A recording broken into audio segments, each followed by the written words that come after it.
Olá pessoal, tudo bem? Aqui quem fala mais uma vez é o Maicon, eu sou psicólogo e eu venho mais uma vez aqui gravar um vídeo para vocês falando de um tema interessante. Dessa vez esse tema foi definido lá no nosso perfil no Instagram. A gente colocou duas opções lá, uma era falar sobre relacionamentos e a outra sobre ansiedade, e em decorrência da votação a escolha foi ansiedade. Então assiste esse vídeo que a gente vai falar desse tema agora, tudo bem?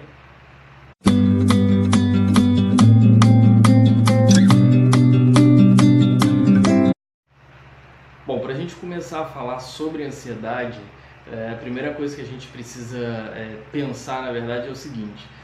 Quando eu comecei a refletir sobre esse vídeo, eu pensei, poxa, tem bastante coisa interessante para a gente falar, e ao invés de a gente talvez ir direto a algum tipo de transtorno, algum tipo de adoecimento psicológico, seria legal a gente falar um pouco sobre a ansiedade em si, o que é ansiedade, para depois a gente falar sobre talvez o desenvolvimento ou adoecimento da ansiedade. Então eu vou gravar outros vídeos que têm de certa forma essa temática, e nesse vídeo de hoje eu quero falar sobre a ansiedade. E a primeira coisa que eu tenho a dizer é que a ansiedade em si, ela não é uma doença, ela não é uma psicopatologia. A ansiedade é uma emoção. Então, para a gente começar a falar sobre ansiedade, a gente começa então, eu inicio aqui a falar das emoções. Bom, emoção é algo muito complexo.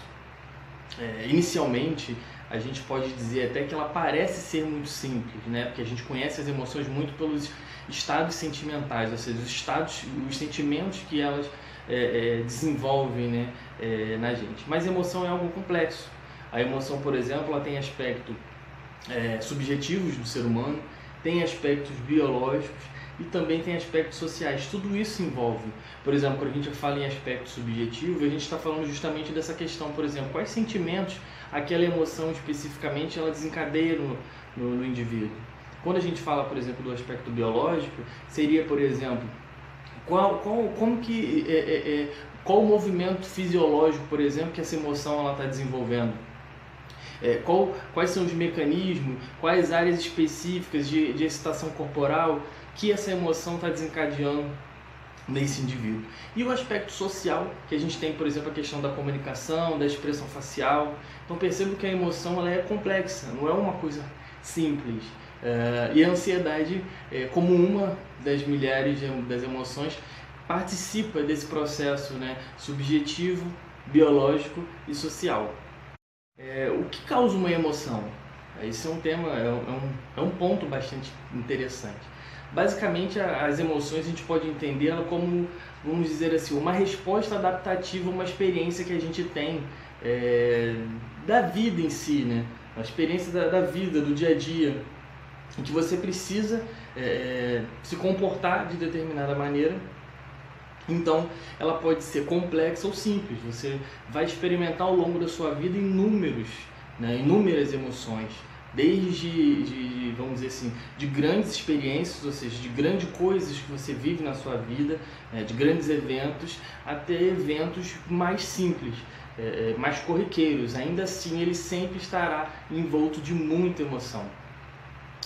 É interessante que, mesmo, por exemplo, nesses eventos, vamos dizer assim, quando você, por exemplo, está assistindo um filme, aquele filme está desencadeando em você inúmeras emoções.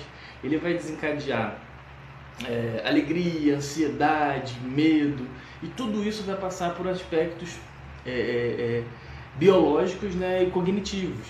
Ou seja, você vai olhar aquilo que você está assistindo, ou você vai observar o que você está vivenciando, você vai refletir sobre aquilo, ou seja, interpretar aquele evento, e esse evento, essa interpretação desse evento, dessa experiência, do filme que você está assistindo, que vai desembocar em processos biológicos que desencadeiam nas emoções.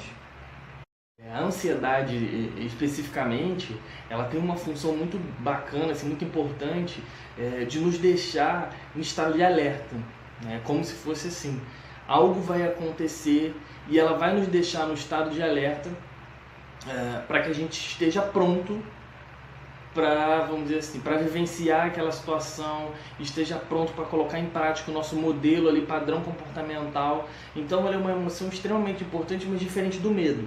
É como se ela, vamos dizer assim, o medo ele tem um aspecto mais, vamos dizer assim, mais próximo da situação. A ansiedade é como se fosse uma antecipação daquele evento. Eu posso sentir medo na hora, mas a ansiedade ela está me levando a, vamos dizer assim, a sentir medo muito antes do evento em si. Então ela é uma emoção antecipatória, que nos deixa no estado de alerta para vivenciar algo. Então a gente pode entender ela não como por um aspecto negativo, por exemplo, ela também tem um aspecto positivo. Já parou para pensar, por exemplo, quando você começa a se relacionar com uma pessoa e você está ali naquele momento, né, de interesse e tal, e você marca um primeiro encontro, você fica às vezes assim, um pouco ansioso ou ansiosa, meu Deus, que roupa que eu vou vestir e tal. Naquele momento você está tendo uma interpretação daquele evento. Aquele evento traz para você uma ideia de importância, de que você não pode errar. Então gera ali uma antecipação de um medo acerca daquilo que pode acontecer. E isso te deixa num estado de alerta. Mas isso é bom. Já pensou que se você não tivesse talvez a ansiedade, você talvez não ia se preocupar com a questão? Isso acontece muito também, por exemplo, com relação ao trabalho. Você tem lá uma apresentação, e uma apresentação importante, e a ansiedade ela tem aquela função de te deixar em estado de alerta. Olha, daqui a uma semana você vai ter essa apresentação, então se prepara, estuda, fica pensando que lá na frente pode acontecer alguma coisa, estuda. Então, entendeu? Ela pode ajudar também, ela pode ser positiva. Ok? Então, a ansiedade também é legal a gente falar que a gente pode entender como ansiedade quando o nosso pensamento ele fica aprisionado a uma atividade. Então, por exemplo, se eu vou fazer, isso é mais um exemplo, né? Se eu vou fazer algo amanhã e o meu pensamento ele está aprisionado àquela atividade, seria uma emoção ansiosa, vamos dizer assim. E é interessante também a gente pensar a questão da interpretação. O estado ansioso, ele acaba, vamos dizer assim, acontecendo à medida que a gente interpreta aquilo que a gente vai vivenciar. Se a gente interpretar ele de outra forma, talvez a gente não fique naquele estado de alerta. Tá? Tudo isso passa pela interpretação. É a interpretação, ou seja, os seus pensamentos acerca daquilo que você vai vivenciar, que vai definir o que você vai sentir. Automaticamente vai definir o seu estado de ansiedade, se vai ser um pouco mais elevado ou menos elevado. Bom, assim como eu falei para você que a ansiedade ela tem um aspecto positivo, claro que ela também pode ter um aspecto negativo. E esse aspecto negativo ele pode trazer inúmeros sintomas e consequência para o dia a dia. Pode atrapalhar nas suas relações, no seu trabalho, pode ter consequências familiares, problemáticas familiares. Em relação a isso eu estou falando mesmo sobre o adoecimento da emoção ansiedade. Seriam aí os transtornos de ansiedade generalizada, transtorno de pânico e etc.